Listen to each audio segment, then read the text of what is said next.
Welcome to episode 3 of Press Pause podcast. We are here continuing the conversation in our season of Pause. My name is Pastor Sonia, and today with me I have Pastor Kaimana. Heyo. I have just what the kids say. I wasn't ready to go first. That's awesome. I tried to do this first and just I know I did change it up. Get the giggles out. That's what Zion does. Heyo. Heyo. I don't know why he why I does did that. It's what the kids are doing part nowadays. Brooklyn. And then we have Pastor Jason. Hey, yo. Yeah, see, I got it. Nailed it first time. and Pastor Johnnie. Hey, yo. Wow, that was really good. It's what the young people are doing. That's true. Yeah. Hip. I like yours. I like yours the best. So. Yeah, mine was I authentic. didn't expect Hey, yo. I didn't Sorry. expect the hey, yo. It's not one you hear every day. Heyo. Maybe you will. It's now that's on. the new I think thing. it's on the way back. Yeah. Yeah, the for Heyo sure. Circling podcast. back around. Here we go. Let me ask you guys something. Hold on. Okay. I'm sorry. I'm Heyo. having flashbacks though a little bit Of what? Oh. of the OG. The original? Do you remember what it's Yes, called? The lead. Oh, The yeah. lead. I'm like, he didn't even Wow. pause This is on when that you were one. just I listened You probably, yeah, I was to gonna the say. lead. I as only what, a remember the sophomore or episode. something? Yeah. Probably, yeah. Yeah. But I only remember the time you guys couldn't finish because you were laughing. There was just a few minutes at the end of Oh just my laughter. So this is Gosh. before everyone had a It's over. podcast in the world. Yes. Oh, yeah. my goodness. Yes. Yeah, it was Indeed. I just remember Pastor Matt's face being very red. Yeah. And he just could not stop. That is awesome. And yeah, we would do it. I don't know. We would do it very sporadically. Yeah. Yep. But it was a youth pastors, youth I leaders listened. podcast. I think we had a back. whole 2 seasons. Did we? And it was mostly just roasting each other? laughing. So anyway, yeah, I'm having a little flashback. I wanted to get that out there before we Where's jump in. Ingle at? We need to find it, release it. I think it was Yeah, audio. a I don't know about Re-release that. it. I don't know about that. Yeah. I feel like we had 2 listeners. Shayna Me Baker and Jessica. Yes. Yes. and Josh Rush. And Josh Rush. Okay. Are you the kind of person that you hit the door close buttons on an elevator when you go in it, or do you wait for it to close naturally? I mean, they're there for a reason. Yeah. So, yeah. Does it I would actually say, yeah. make it close faster? Well, the churches, I'll let you know, doesn't work. The door close on our elevators don't work, but Yep. the ones that do, I'll test them out. Yeah. I am There's only not one a- way to know. I'm not a door closed person. Really? Yeah, Wow. just Just let anyone in. come in. Just let well, them come that's on part of in it. and- Yeah, it's called compassion, so that's part of it. That's good. And then The elevator also just compassion. let things happen, you know? And then sometimes I see people come in and they want to hit that real fast and they hit the door open on accident. So the doors are starting to That close and then even we go and I'm ruins like, it oh, You look forgot at about you me. because you got so jumpy with your button I never pushing. miss, that's for sure. That's true. Oh, I miss So- all the I know. time. But yeah, I'm hit like, them. close, even though it does not make a difference. never and yes, I know. do mess up a lot. Jamie and I were in a location recently where there were literal, like, this is going to make me sound like the get off my lawn, whatever, but there were little young, like early teens, and they were literally doing the push every Up, button down, on the uh-huh. elevator and then staying in the elevator and being like, "Ooh," Yeah, whatever. it's hilarious. So my whole thing is like, okay, I get it, but even if I was 15, like I don't think that would be fun for me. Like even out of 15. So that's the Yeah. part that's funny is that they were spending their evening at that point, Time. literally like, let's go do that, and then we'll stay on and we'll watch everybody be upset by it, Sweet. and then that's fun. So anyway, Yeah. there you I'm go. sure they had a Worth it. blast. Yeah. Yeah. Okay, what's the longest you ever waited in line for something? / was it worth it? I remember we were in New York and we were at that bagel place. You remember that? Oh, yeah. And we waited forever outside. Oh, my And they kept goodness. coming In out. the It's like, cold. yeah, and they kept coming out. And we had Zion and Jericho, my 2 kids at the time. And they kept coming out and say, guys, don't mobile order. Don't do it. It's just going to make this line longer. And so whatever. So we sat there forever. And I felt like by the time so I'm thinking when we get in there, oh, there'll be room. There's no room. No It's room. packed out. Yep. I think you were there too. I was absolutely And there. so we were there, and we go in there, we get our goofy bagel, and I'm just sitting on the side of the street eating it. And I'm like, not worth it, not worth it. Okay, I love Israel's bagels, but it I was mean, like it just- multiple hours. It was a long yeah, time. Yeah. Yeah. It was over 2 hours. And with the late and the long why can't I say the lines You long? okay?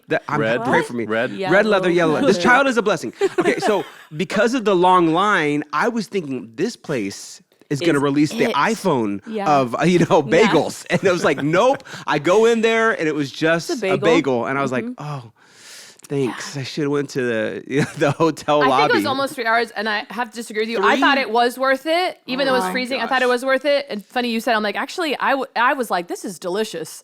I thought it was great.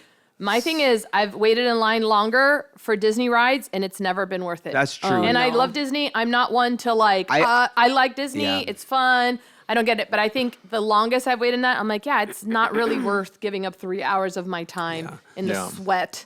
Yeah, I think there's never a ride worth waiting for. There's never a the ride. rides are about like The ride of 90 life, yes. seconds. Yeah. But don't wait. 120 seconds. I don't know. Seriously. For 3 hours. The minute to second ratio has to be yes. pretty careful on that. Yeah. Yeah. I remember we were also in New York, but when Supreme was like a big brand that you could resell, Ju and I entered a raffle to get to wait in a line. And so we had to get last minute tickets to New York because we got the raffle. And then we each had different times of waiting in line. And it was in Brooklyn, and it was super cold. And I had to wait alone, which is terrible because I was like unsafe. And then we both went in and got these like crew necks that said Supreme on them. But it really was worth it because we sold one of them and it paid for the whole trip and the crew neck that we kept.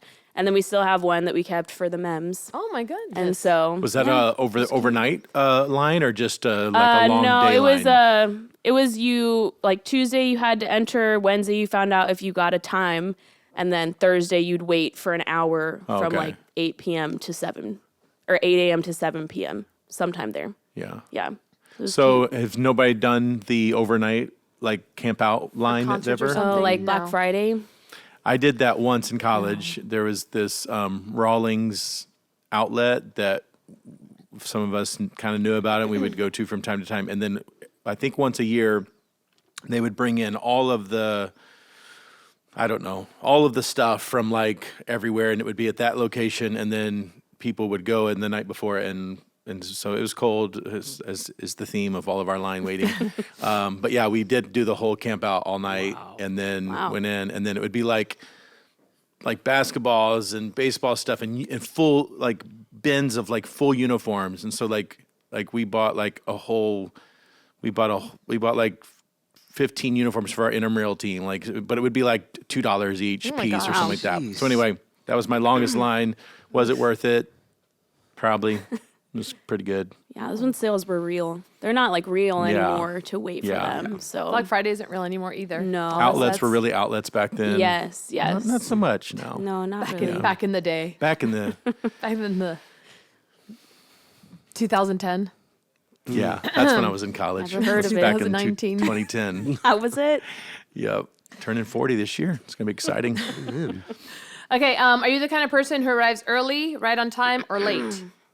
And why? Judging by this podcast, you're the type that shows up late. I think. What? Accusations. Come on, I'm How just dare you? flying. I try are to get you? places early You try. just because I feel like I'll always be late. So I'll try to get into that room and just sit there on my computer with my AirPods in and work and just that's my working thing. Man, you yeah, get stuff done. I'm a Separate T-Rex. keyboards. I'm a T-Rex computer, and I try to get places early because I don't want to be late.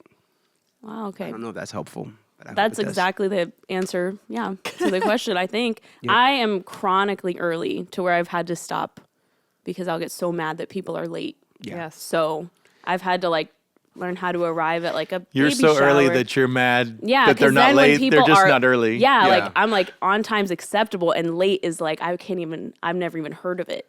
And so I used to get so mad. In this part of the country, time is not really as important as maybe up north. Yeah. And so, I had to, I'll still get to the baby. I'll try to like get to a baby shower. Like, all right, no one's going to be there when it starts. I'll try to be late. And then I will walk in and it'll be like 1 minute after the start So time. that's You're a like, different "Oh." category, though. So Yeah. parties, you don't want to be there early because you're do, just 'cause I there also with the don't wanna food you stay can't forever. eat. You're just But I sitting don't there get why waiting is the for party everybody. not ready at the time? I That the agree. No, the invitation party's says, ready, yeah.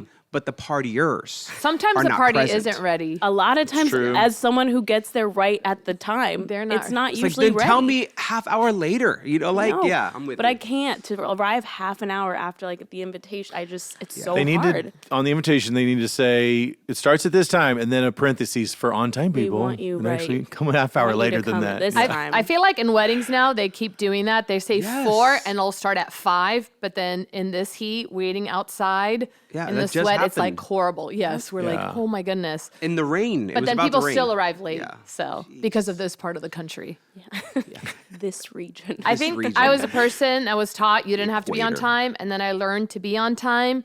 But now I will purposely arrive late because depending on the place I'm at. Yeah. So I will plan it out to be like, so if I'm late, just know I did that on purpose to kind of like blend in and kind of not. Be cool. Yes.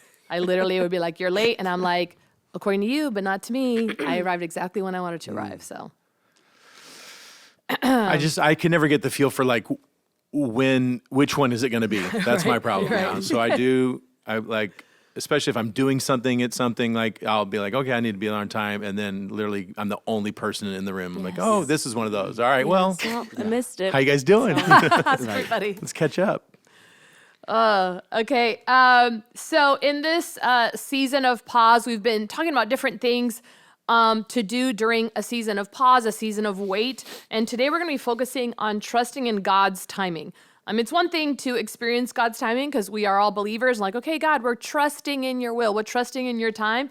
But do we really do it? Our scripture of this season is Isaiah 40:31. Those who wait on the Lord will renew their strength. So I'm going to open up to you guys to share a time right now when you struggled to trust in God's timing and maybe how that affected your faith. Apparently, every time you enter into an elevator, you struggle to trust God's timing because you want to force One of the. those into your own Yeah. hands. That'll preach. I can go first since. Go ahead. Well, I mean, there's been a lot of seasons. I've been on the earth a little longer than everyone else at the table, so there's been a lot of you're gonna seasons be maybe 40 where, this where year. that's true. 2010. Happy birthday to Throwback. me. But the one that jumped out to me, and it's a little bit unique for us, but when we were first having kids, Jamie and I. And I get it that some people like are praying to have kids, and I pray with couples all the time that are in that situation. So like that's a different side of like waiting on the timing of God, right? Like Yeah. struggling with that. For us, it was honestly it was a little bit the opposite, where she was coming up pregnant quickly, and I remember when Isaac was probably. He would have been like 4 months old or 5 months old and whatever. And we weren't planning on having another one that soon at all. And then she was pregnant like again. And I remember just even at that moment being like, okay, I've barely been this kid's dad. Now it's time to split time. And so and then that happened kind of multiple times, four and under at one point. And so all of that was honestly, it was a struggle. And it was like kind of like a, God, I don't know if we can handle another one right now. There might be some at the table that are, but I might have to leave. It's too close to home. but then, so trusting that and can we do it? And I remember somebody said to me, obviously, it doesn't sound that profound, but for me at the moment, they were like, God knows you can handle this, and this is going to be an awesome thing, and that's why he's blessing you guys with this. So we kind of needed to hear that in that moment. Fast forward to like now, and they're all kind of close in age and super close relationally, and so then it is a cool thing and a win. But at the time, a little freaky to think, can we even feed another one or take care of another one? And turns out the answer was no, but they have all. But it happened. They all survived. I think when I was 20, maybe. So a couple days ago, Gio had just moved back from Missouri from doing like a ministry job there. And we had been dating for like maybe 3 years. And I had just started working here. So I was like, let's get married. It's time. And then he was very like steadfast, like, no, I feel like God wants me to work here also. And I don't want to like we had zero money, even whatever. And so then I was like, I don't care about that. Like, just get a job. like a real job that pays a real amount of money, and we could get married. And he was very like, just no, we're gonna just wait. And so I remember it was like a year maybe, or I don't know, 8 months, that I was like just sending him jobs like, hey, this random HR job is available and it makes this much. And he was just kind of like, cool, and just ignored me. And so I'm glad he did ignore me, because he definitely had faith. He was seeing things I wasn't seeing, because there really wasn't a job here for him at that point. So I was like, there's no job, give up. But I'm glad he didn't, because it really worked out. So It's cool. Because eventually he got hired on here. eventually got hired, Yeah. and we got married. It all worked out. Amen. Now We're going to keep him around for Yep. I like it. another Now we're or getting two. pregnant often, and we're just very excited trusting about God's it. timing. I can go if you're still praying about it. I am. I wasn't sure. I was like, I don't know which way Pastor Jason's going to go with this. I think one of to dampen the mood, everyone's has happy endings. One of the time I struggled the most is whenever my brother passed away. And then 7 months later, my sister passed away, which the first one was horrible enough. But the second one in the same year, that was just, I mean, the feeling is very surreal. So anyone that's gone through that it's like, again, God, it really, really affected my faith, my belief. I don't think I was ever angry at God, but I was a little bit, I felt beaten up by God, which it sounds sacrilegious, but it's the only way to describe it. And I think I began to, I have a pretty good respect for God, and I fear the Lord, but it made me just kind of flinch at him. Yeah. I'm embarrassed to say that, but I was like, what else are you going to throw my way? You know, so it really, I had to like just trust again. Like even till this day, it's very hard for me to pick up the phone if someone calls me. Yeah. Like it's such a dumb thing, but I'm like, I'm like, someone's dead, someone's in an accident. I'm really afraid. So I had to kind of just still be okay to live and just breathe and take chances and take risks. And it was tough. I remember also the odd nuance of that was that in both times we were in seasons of fasting and prayer. Yes. Yeah. Right? Wow. That's crazy. Yeah, we were. And that I remember that being even a thing of like, I mean, I think we were having a conversation, in pretty close to one of those, and that was literally a like, man, here I am pressing into you, God. Yeah. And so should I not press into you anymore because, man, That's true. Yeah. Yeah, Oh my gosh, that's true. I just remember that being part of the. Yeah, that's funny. It's not funny. No, but it's part of the ironic that it's like, process of we're that, praying. yeah. I love you, God, and Every it's like, time you go into a fast. you know. So And weren't you were at a retreat one time? yeah, Yeah. And you were there. I was and there. You were there. It's the Wizard of Oz. Yes, yeah. Yeah. And then, like, I remember that. And then just, like, you're praying. I remember Lauda telling me, she was like, I'm praying and fasting because I want these kids to feel breakthrough or feel God. And she's like, and Lauda kept telling me, she's like, I realized, like, God was preparing me Yeah. to be with that's me. good. Yeah. And so that was interesting. Geez, I've had so many times in my life where I've questioned God's timing. Certain seasons of my life, like when I was in the former called Master's Commission, which was the MLC.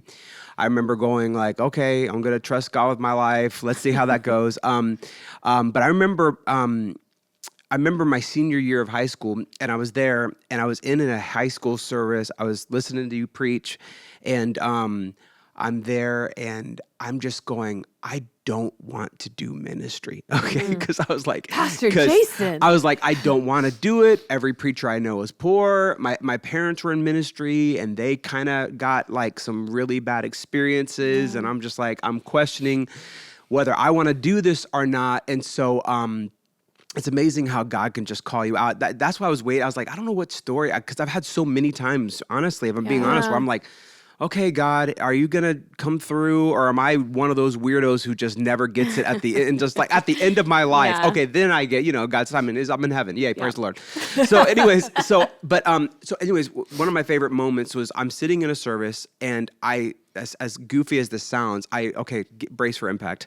I wanted to pursue the medical field. I did. I was like, I want to be a doctor. Jason? Doctor, you know? Dr. Drake And so I wanted to do that, and I wanted to live in Manhattan. That's what I wanted to do. I wanted to walk to work every day, getting bagels, laughing at you in the long line. Hours later. Call back. And so anyways, so I remember I'm in service, and I'm really like going, God, I don't want to be poor. I don't want to, like, if my parents struggled with ministry and my other youth pastor at a church I was at before, he struggled with ministry. There's no way that me from a broken home am ever going to be all these things. And it's amazing how God just laughs at you when he goes, you can do more than you think. Anyways, so I'm sitting in service, true story, and I look over and there's this grandma, okay, this Puerto Rican grandma just grilling me, just staring me down. And I'm just like, okay, sorry, abuela, I don't know what I did.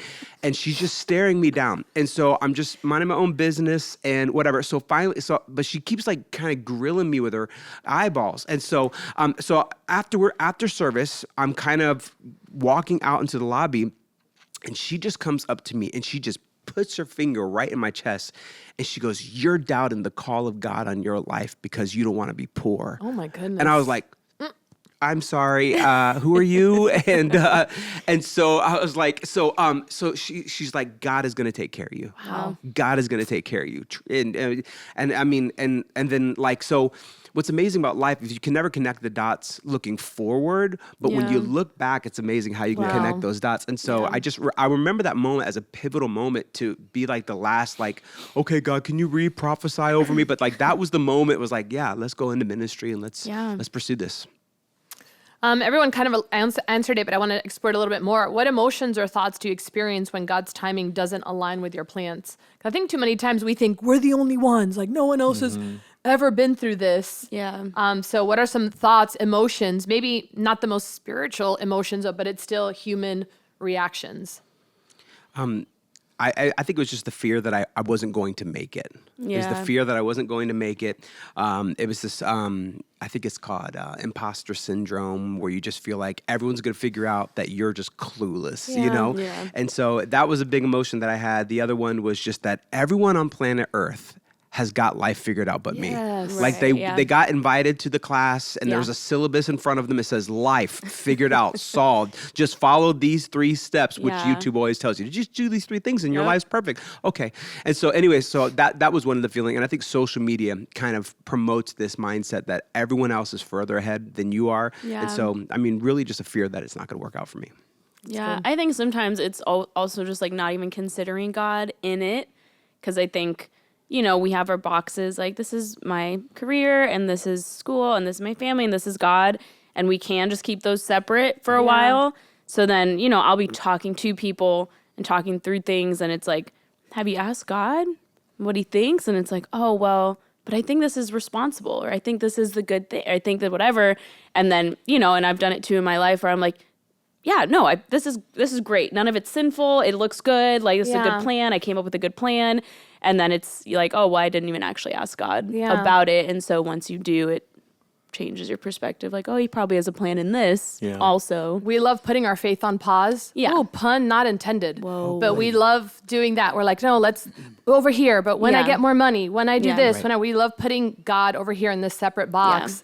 Instead of just making him the center and just trying it, just trusting. Yeah. Especially when it isn't overtly sinful. Like as Christians, that's our thing of like, but I should take care of my house, and I should be responsible, and I should have this, and we can like Christianize whatever we're trying to push through without really being like, Lord, what is your plan for this thing? Yeah, that's good.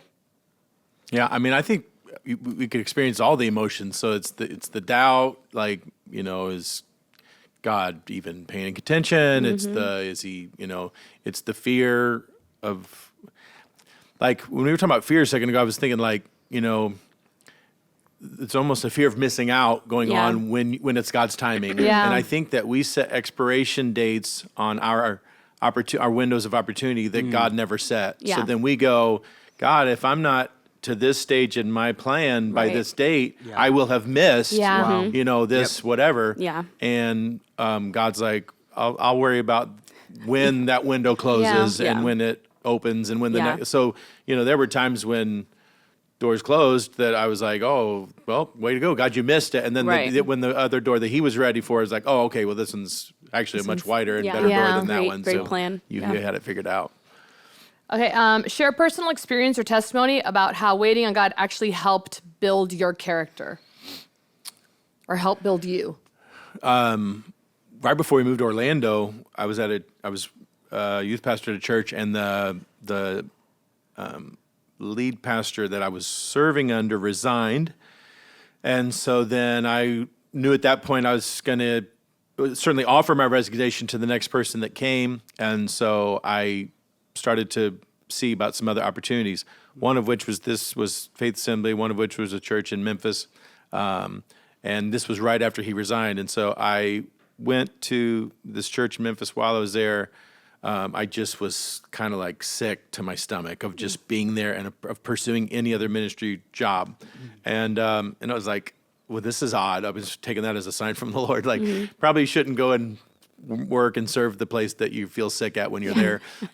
So I end up calling Pastor Carl, who was serving here, obviously, and said, hey, I'm not going to come because the timing's not right. It was the timing of God. Yeah. And he's like, no, just come and no pressure. I was like, no, I can't even come. Like, it's just, I have to stay at this church until something else changes. And I thought, actually at that time, I thought I was going to stay at that church indefinitely. And then really probably like 4 or 5 months I'm there.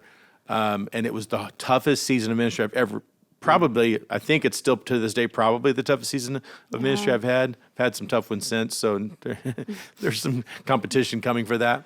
But anyway, I'm now in there for 6 months, trying to be the interim pastor, all the responsibility, none of the authority. Like it's not an easy gig. You see sheep act a certain way when the shepherd's not there. You go, oh, yeah, that's the point of a shepherd. So it was, anyway, then when they hire a pastor, I felt the release from that church like that day, called Faith Orlando and said, hey, what's the deal? And they were well in their process with someone else and hit that on pause, pun intended there, with that person. We end up flying out. Then God's timing worked it all out. The crazy thing is that the very first time I ever preached at Faith Assembly, it was almost an outer body experience where I'm preaching with an authority and an anointing that I didn't recognize. And I was like, who is this? What is this? This guy. And it was like the 6 months that I'd gone through in God's timing. Now, I could have flown here 6 months prior. Probably, maybe the job works out, but I'm not the person that I ended up being during that prep process. That's timing of God. That's waiting on God. It was a game changer for my whole life, really. That's crazy. Yeah. That's huge. I know so going back to, this is when I had faith in the relationship with Gio, is that like I was a third year, right, when Gio was in Missouri. So our plan was like I was finished my third year of internship. I'd fly there and stay there, not just fly there, and move there, and then we'd like do ministry there, whatever. And so then my whole third year, we didn't have a coordinator for The Voice. So it was kind of like doing that job with another third year. And so then at the end, I was like, I really felt like maybe I should just go ask, like, if I would ever be considered for this. Because I was like, I don't know, I think I was only like 18 still or 19. I was like, that's pretty young. And I don't know, who knows? And so then I did it, and I didn't even really talk to Gio about it. And then you were like, oh, yeah, sounds great, whatever. And so then I remember I kind of had to call him and be like, hey, so I'm going to stay here and do ministry, and I feel like that's what God wants me to do. And he didn't take it super well because like we had a whole plan. And so I think that period of waiting to just see like, man, are we going to have to break up? Because I really know that I'm supposed to be here, and what are we going to do? How is this all? And I couldn't really see a way that it all worked out. That like, I worked here, we ended up together, we ended up doing ministry together, blah, blah, blah. And so that whole season, I was just kind of like, well, I'm just going to do what I know I'm supposed to do, which is this thing. And I definitely probably could have been more compassionate with him and changing all the plans that we had. But I did know, like, that was the first time I really had to make, like, a divergent kind of decision for life of, like, oh, I was really going this way, now I'm going this way. But, that was, like, looking back, I'm like, oh, that was a really like tiny decision compared to the ones I've had to make since then. And I think that one, if I wouldn't have made it, because I remember talking to you and you were kind of like, I wasn't even going to ask, and I wasn't even going to put you in that position to choose between, you know, what seemed like marrying Gio or working here. Yeah. And so I was like, wow, to think if I wouldn't have just had that combo, like life would have just continued and who knows what would have happened. Yeah. So now I hate having hard combos, but I've had much harder ones since then because of that moment. So It's so crazy too. I do think sometimes people can see you and Gio like, look how cute, they're in ministry together and it's all whatever, as if that was the plan the whole time. And that was never even the plan because like you said before, I was like, Gio wasn't even living here. Yeah. He wasn't even working here. So the fact that you made that decision and God just worked it out, like your decision was made before you saw how God was going to work it out versus sometimes we want to see, okay, God, how are you going to do this? Then, okay, then God, then I will opt in doing it your way. Yeah. Amazing. I remember when I was in Master's Commission, so I did 2 years in that program and graduated that program, but during the first year, the director at the time, he was like, what do you want to do? I was like, I really like preaching. I'd like to travel. He's like, I think I'm going to be an evangelist for a season of my life. And he's like, okay. And he's like, well, you know what I need you to do? I was like, tell me, boss. And he's like, lead worship. And I was like, okay, I don't know if you heard me, but I don't sing. I sing, but I don't like it as much as I like preaching. And just, I need you to learn how to play piano. I need you to learn how to sing. And I'm like, no thanks. Okay. So every trip we went on, I would lead worship in the altar call for when he would preach. And so I'm like, okay, this is the dumbest skill I could ever learn. It's not going to do anything for me. So fast forward after Master's Commission, I become an intern. I'm with you. We're in the little tiny office. And one of the needs of mainstream at the time was graphic design. And I was like, okay, I really want to travel and preach, but my church, I'm here. I'm going to do graphic design, and I'm going to help do schools when Reggie Dabbs comes in time. And so fast forward a few years later, I get a phone call from somebody who's a distant mentor of me, and somebody I just respect a lot. And his name is Pat Schatzline. He's an evangelist. And every time he would come and preach, I just felt like, man, I'd love to work with him one day or serve with him or learn from him. Anyways, fast forward to this moment where he calls me. And he calls me and the phone rings and he goes, I go, hello. He goes, hi. And I was like, who is this? And he goes, it's Pastor Schatzline. And I do that voice to him all the time too. Anyways, but he's like, I was like, give me a break. This guy doesn't know me. He doesn't. And he just was laughing. He's like, you don't believe me? He's like, go get Pastor Johnny's phone. Check it. And so I'm like, okay, Pat Schatzline, click. And so, because we had flip phones back then. Anyway, so whatever. Fast forward. The end of the story is he said, I finally find out I hung up on this person that I really admired. And he goes, I'm planning a church in Birmingham, Alabama. I would love for you to come be, wait for, my worship pastor. Stop. And so I said, I'll come up there and help you start if you teach me how to travel and speak. And I really want to learn how to flow in the altar and the prophetic. And he goes, yeah, come on. So anyways, I go up there, I'm up there for a few months, and I really did learn some incredible insight. And then came time for me and I wasn't the best worship pastor, but I said yes to this step. And then he says to me, he goes, okay, if you're feeling ready to start travel, do you know someone who can design your website? Do you know someone who can design your business card and your brochures and all that? And it was that moment where God just nailed me with this idea, like, everything that I thought I was being faithfully pursuing and stewarding in this season was preparing me to embrace my next season.